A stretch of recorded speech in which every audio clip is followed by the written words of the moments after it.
nag-vlogs na ako lang mag-ino eh. Pero kung ba naman magpakailanman ako? Nakaganyan lagi ako ngayon eh. Ginagawa rito, hindi ko alam eh. Papaulin mo yan. Oo, yan. Okay ka na. Tinatanggal pala. Ikaw naman talaga. Wali na. Okay, San Rio lang. Ito, puro lang pala.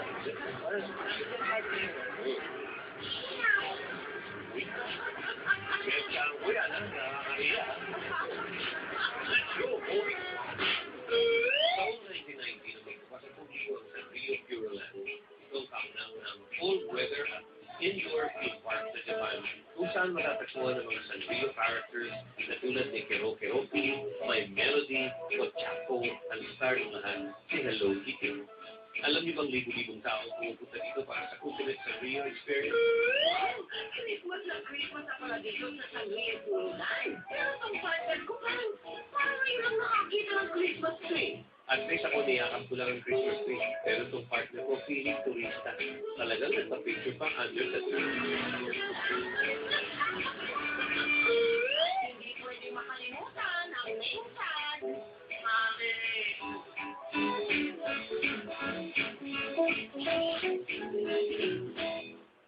Dito sa loob ng San Rio Pureland, mulang matatagpuan ang pinakamalaking gift shop ng San Rio. Lahat na yan ang uri ng Hello Kitty items at iba pang San Rio characters na gusto mo ay meron dito. Kaya siguradong pasok sa patok ito, hindi lang sa mga bata, kundi pati na rin sa mga nagsisiling bata. Nag-shopping pa itong partner ko bago bisitahin si Hello Kitty. Uy, Hello Kitty, di kotse ka. Hindi mo yun. Halika na, partner. Akit yung bahay na natin yung bahay ko. Kaya ko na nakabonet ka, ha? Akit bahay. Bahay ni Kitty ko. May po. Sumakay na tayo.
Di ba mga pusa, hindi naman nalilito?